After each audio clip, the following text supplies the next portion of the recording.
Welcome to the Golden State Media Concept Sci-Fi Podcast. We're going to reminisce about the new TMNT film. I'm going to ask, is Disney afraid of a female sci-fi lead in cloning, abomination, or natural process? Stick around, you don't want to miss it. Want to find out what movies to go see? Then check out the GSMC Movie Podcast. It's your ticket to the latest movies, whether it's a new blockbuster event, romantic, comedy, or action flick. This show has got it all covered. They talk some what to go see now. Don't bother. What's hot on Netflix and everything in between. That's gsmcpodcast.com/movie-podcast. When it's all about the movies, it has to be this new show. Don't forget to like them on Facebook and follow them on Twitter. Visit gsmcpodcast.com for more info.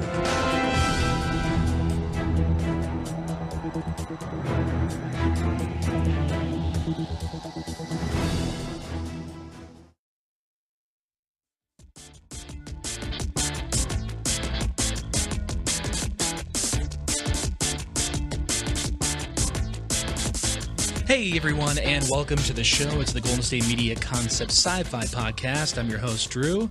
I want to start off today's show by talking about something that's very near and dear to my heart, and that is the Teenage Mutant Ninja Turtles. You can try to say that 10 times fast, I bet you can't actually do it. Now, they just came out with a new film here called TMNT, Out of the Shadows. It's the sequel to the one that came out just about a year and a half, 2 years ago. The one that everyone tried to crucify Michael Bay over, but he was just a producer of the film, not the actual director. Now, it does bring back Megan Fox as April O'Neil, Will Arnett as the camera guy. I can't even remember his name because he's of very little consequence. But it also has the same actors that were the previous Turtles with a few tweaks. The aesthetic of the Turtles has changed. They've kind of sized them down a little bit more because they interact with more humans here in this new film. They also have gotten rid of a lot of the clutter. If you remember watching the one that came out previously, they just seem to have a bunch of accessories and stuff all over their person, so they've decided to clean that up visually. They still look good. They're still huge.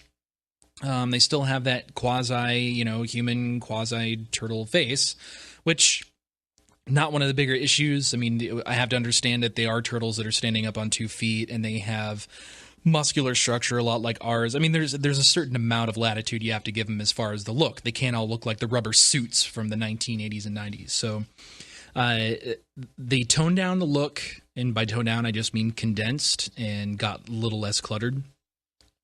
But what they did here in this one was essentially retcon a couple of things from the last film even. So if you remember, the Shredder was very old and decrepit in the first one that they came out with. They went back and sort of redid that. They put this newer, younger, large-armed guy. The dude's arms, Shredder's arms in this movie are friggin' insanely huge. But anyway, they put him in place of the old man Shredder as being the one that tried to loose that, the poison on the city and all that other stuff. So they introduced that because they tried to get Shredder back into a workable character, someone that could be physically out there and interacting and be the mastermind.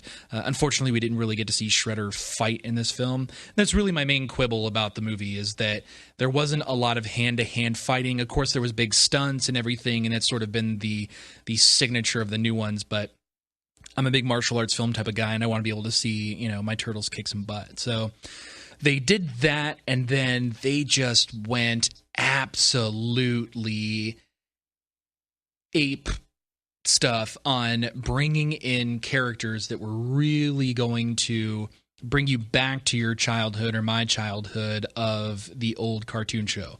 They got Bebop and Rocksteady. They got Casey Jones. They got Krang and the Technodrome. I mean, they went full out like, hey, did you not like this last one because it was too far removed from what you loved? Well, here's all of this. And I enjoyed it. I enjoyed T2 or Turtles 2. Sorry, T2, it's Terminator.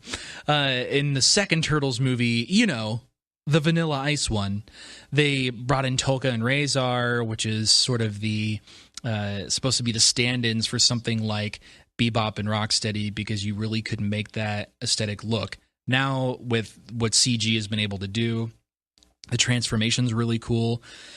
The characters are really cool. They were there, and they looked like Bebop and Rocksteady. And Krang was super creepy looking, super creepy.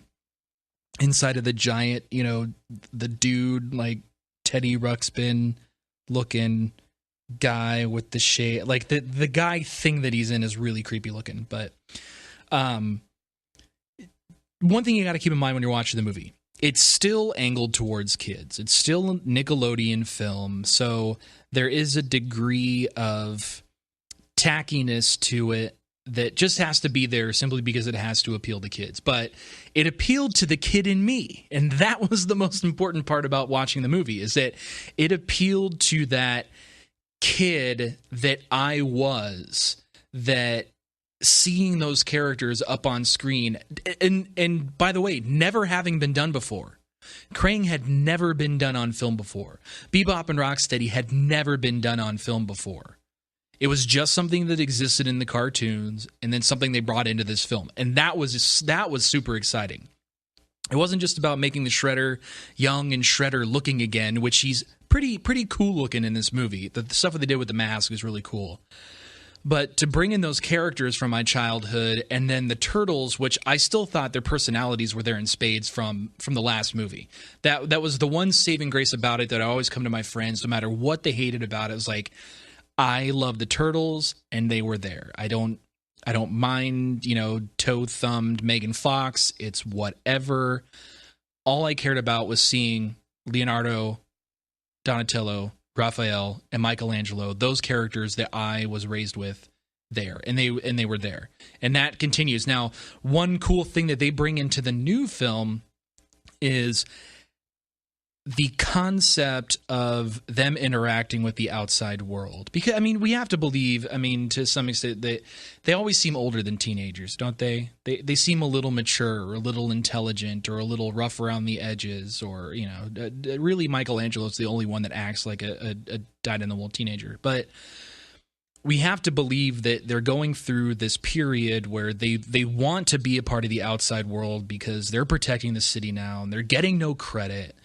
And there's something in this film, the thing that changes the humans that are Bebop and Rocksteady into the animals can possibly change the Turtles into humans. And that was something never touched upon in any of the incarnations. It was actually very interesting, because they introduce a dynamic into a movie where the world, of course, is in peril, but also the brothers' relationship is in peril. And I'm not talking about the constant bickering between Leonardo and Raphael. I'm talking about the very dynamic of them as brothers split. Now, of course, there's still the Leo and Raph thing, but Michelangelo and Donatello play a part in this too. And the film is just as much about them reestablishing their identity as a team and as brothers and as turtles. And so that had never been done in any of the cartoons that I had seen. Obviously, they have those who's the most valuable, turtle. They actually did that fairly recently in the newer cartoons about who's the A team and who's the B team. And in that one, it was, Raph and Leo were considered to be the A team, and poor Donnie and Mike were the B team. This one had a little bit of that too, except the rift was between Leonardo and Raphael, where Leo just trusts Donnie more because Raph's too much of a hothead and whatever else. But there's a rift there. And it's something that they have to work on, as opposed to the last one where they're just everything's hunky-dory and then somebody's kidnapped and so on. So they were able to develop the relationship between the brothers, and they were able to introduce these new characters. And for the sake of flow and for the sake of not making it a 3-hour movie, there were some leaps, okay? And which is, it was pointed out by my friends. It's nitpicking at this point. The whole concept of like, oh, they just happen to have this and happen to, yeah. Okay, you have to be willing when somebody brings in something that's new and they say we need to weaponize this, that the company's just going to have some way to do it right there. We can't spend 5 minutes on a montage of them building a machine ultimately just to do one thing, and then it's a waste of time. So you do have to follow this to a great extent, being something that's going to just fill in the gaps. Fine, move the story forward. And they did it so well this time. The action was fun, the drama was there, and the characters, my God, Duke, the characters. So go see TMNT, Out of the Shadows. If you were a fan of the cartoon that was out when I was a kid, or the new ones that are out that my daughter gets to enjoy, see this flick. It's very fun, very exciting. All right, we got a lot more coming up here on the show. This is the Golden State Media Concepts Sci-Fi Podcast. We will be right back. Tired of searching the vast jungle of podcasts? Now listen close and hear this out. There's a podcast network that covers just about everything that you've been searching. Hey! The Golden State Media Concepts Podcast Network is here. Nothing less than a podcast bliss with endless hours of podcast coverage. From news, sports, music, fashion, cooking, entertainment, fantasy, football, and so much more. So stop lurking around and go straight out to the Golden State Media Concepts Podcast Network. Guaranteed to fill that podcast itch. Whatever it may be. Visit us at www.gsmcpodcast.com. Follow us on Facebook and Twitter, and download us on iTunes, SoundCloud, and Google Play.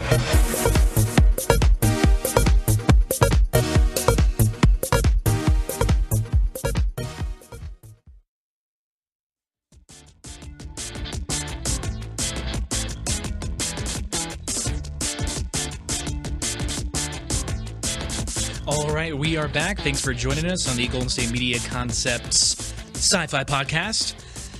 This one also very personal for me, okay? Of course, the first one, talking Turtles, of course, very close to my heart. This one is close to my heart, not because of when I was a child, but because of my child, okay? I have two girls. One's a wee baby, not even a year old.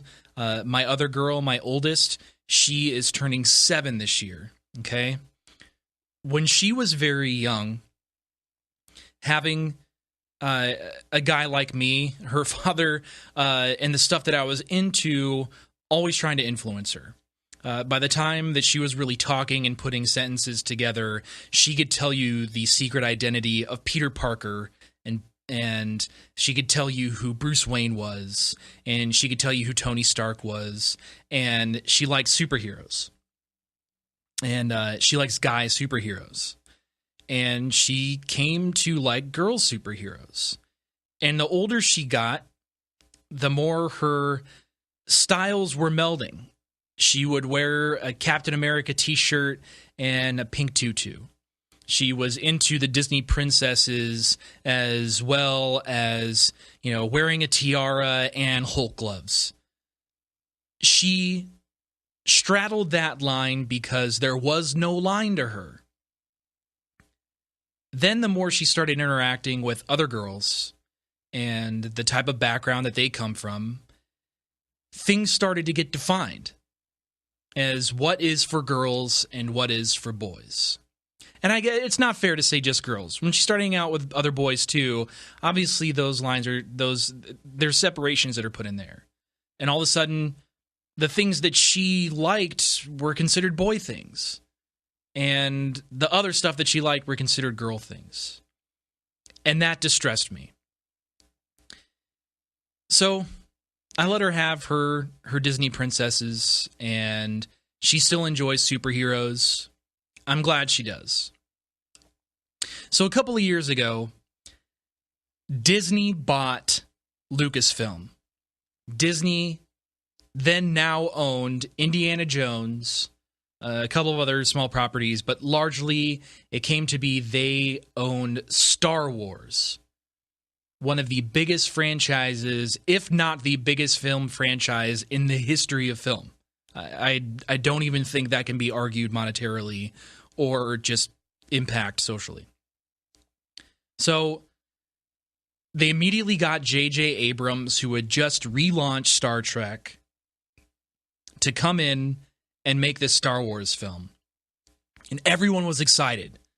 Everyone was excited. Finally, there's no prequels. It's back to the story after the existence of Luke Skywalker and the destruction of the Death Star. It takes place afterwards.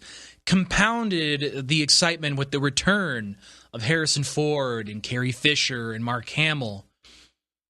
They were bringing him back. And then when the trailer first came out, I must have watched that thing 100 times. It was blowing up. So the day comes where it's released. Or let's backtrack a little bit. Before the film was released, I was with my daughter and we watched episodes 4, 5, and 6. I didn't really find it important to watch the prequels. We watched 4, 5, and 6, and I tried to get her on board. But I understand, there's a bit of nuance when it comes to episode 5. I know when I was a kid, Empire Strikes Back was not my favorite. It was kind of slow, a little dark. So I knew she wasn't going to be all enthralled. But I thought, once it comes around to watch Jedi, she'll love it because of the Ewoks and all this other stuff. So she had, a little bit of interest. But we went to go see episode 7. We went to go see The Force Awakens. And as I'm watching the film, because they didn't really give this away in the previews, we come to find that this story, or this new trilogy, as far as the Force Awakening and who it affects, is related to Rey, the girl. And she's the Force-sensitive one. Now, if you go back and you watch the trailers and you watch the previews, only Finn is shown wielding that lightsaber. You never see Rey with it. So I had only to assume when this whole thing kicked off, okay, there's a stormtrooper that's Force sensitive, and that ended up not being the case. But I had no problem with that.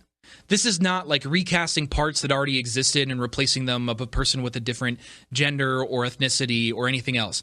This was backed by a legacy that we can follow this girl to ultimately her saga and her story of finding Luke and learning to use the Force. And my daughter loved it. She loved Rey.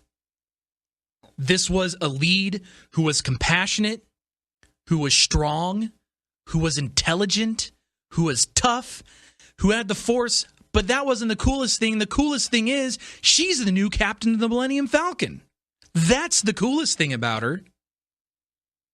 So her love of this character made me excited. I'm glad that she liked Star Wars in some vein, okay? Maybe she wasn't as interested in Luke Skywalker as I was, or Han Solo as I was. But she found a character in this new franchise that she could enjoy, and it was the lead. This is her story. So, trying to capitalize on that new love, I'm like, okay, Disney has never been one to fall short on merchandise.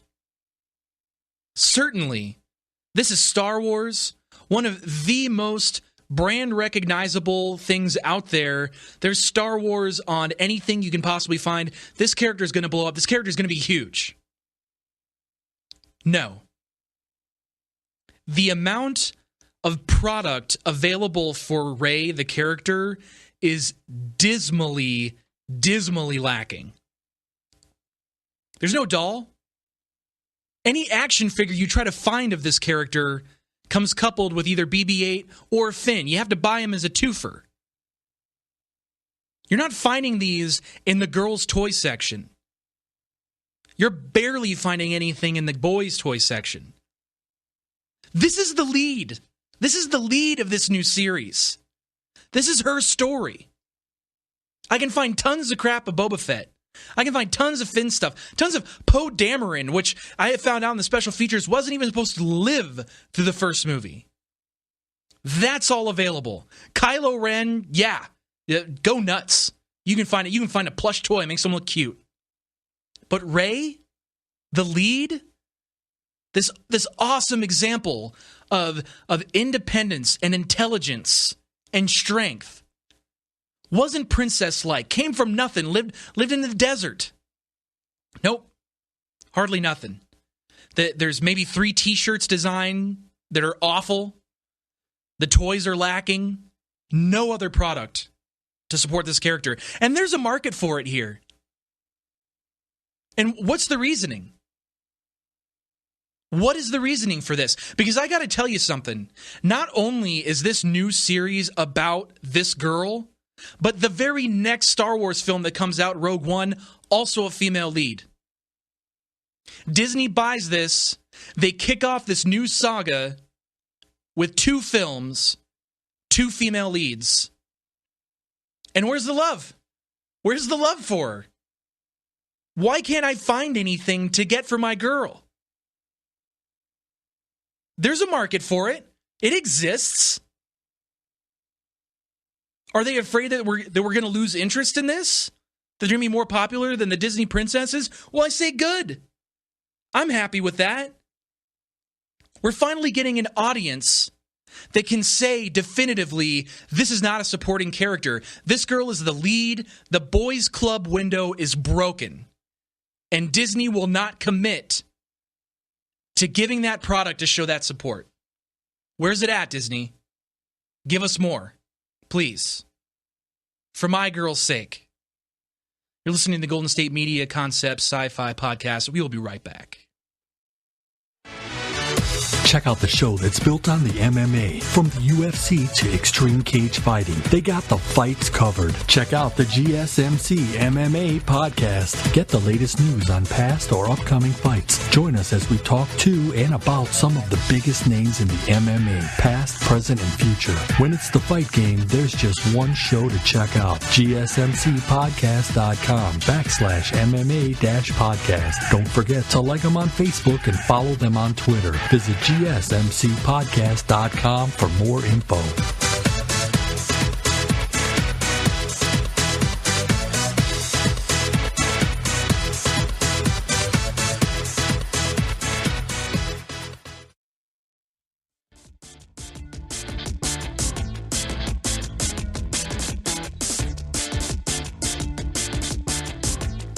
All right, we are back.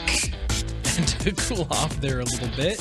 Sorry about that if it seemed a little abrasive there. It just, just gets me going here a little bit. Moving on to this, talking about, I usually like to get into a little bit of themes regarding some science fiction. Last week we talked a bit about time travel, which is really fun. I had a good time on that one.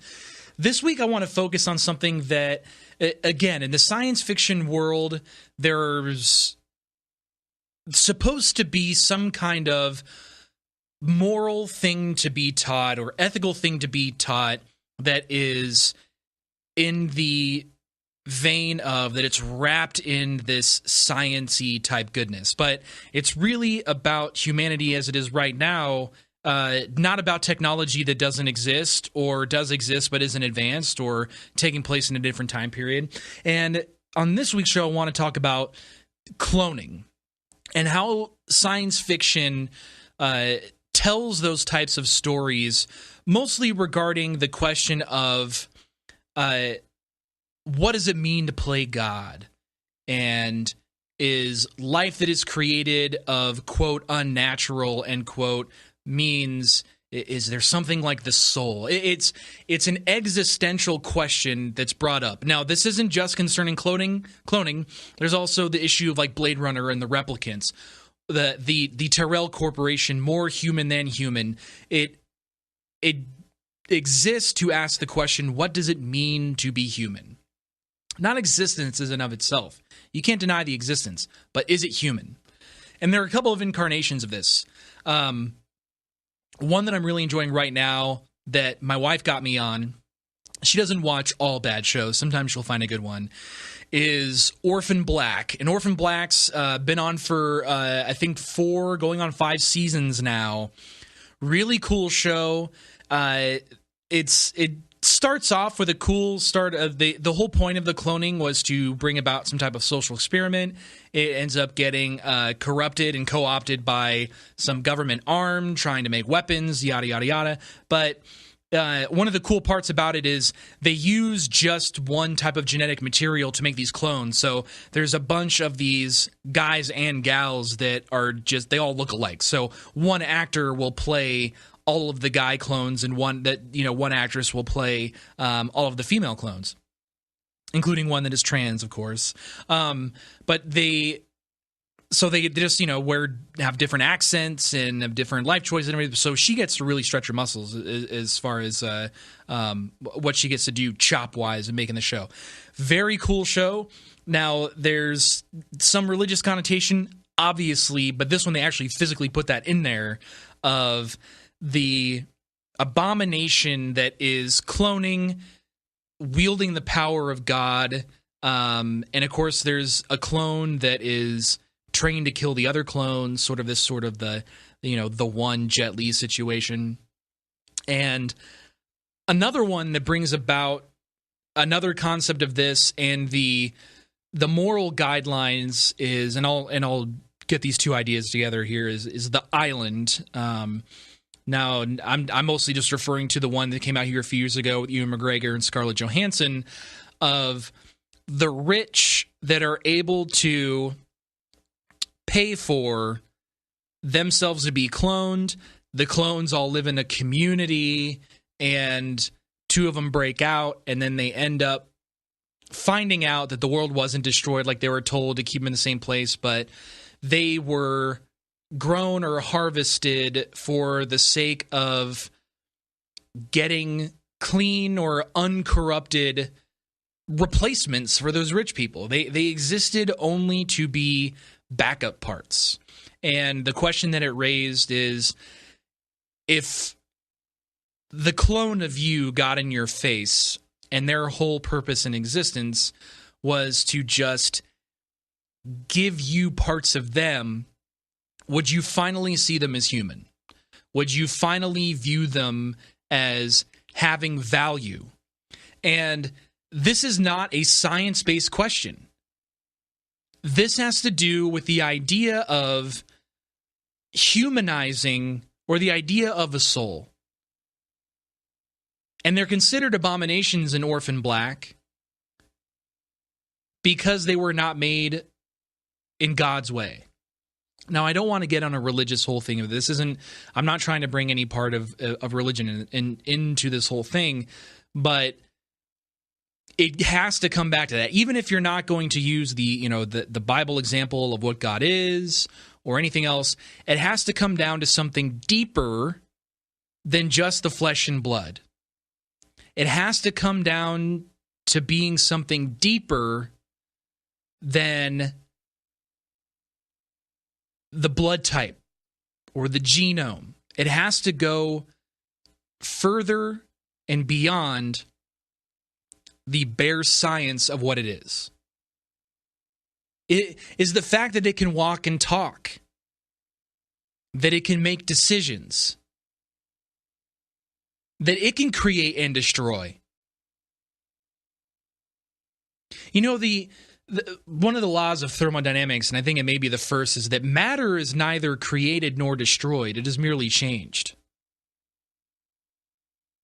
And if you believe in a God that created all things, and if you believe in Genesis, that man came from the dirt, made from dirt, which is really sort of a metaphor for men being of earth, for being natural, or if you believe in evolution, if you believe that, the single-celled organism that mutated into the multi-cell, that mutated, and eventually this kind of life just crawled out from the primordial soup, and evolution occurred over thousands and thousands, if not millions of years, and eventually here mankind is, that is natural, that is of this earth.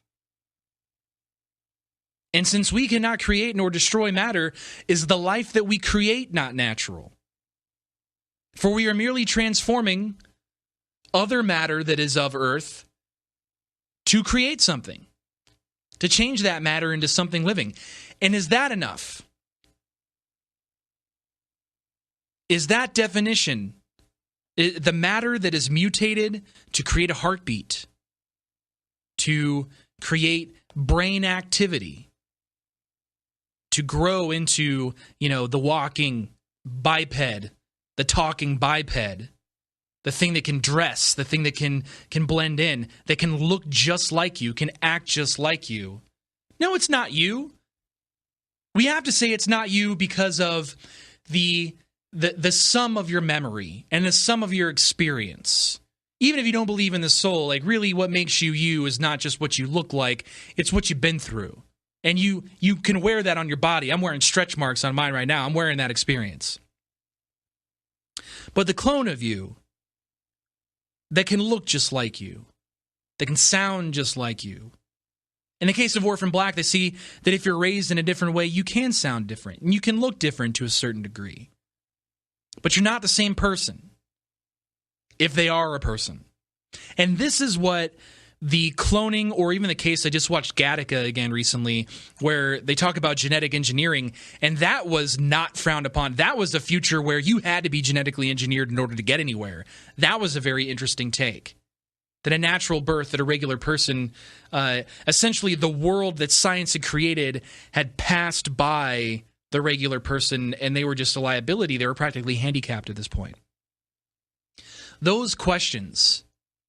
Yeah, there's great entertainment value in Orphan Black. There's the mind-bending sequences and the violence and the cliffhangers. All of those have great value as far as your entertainment.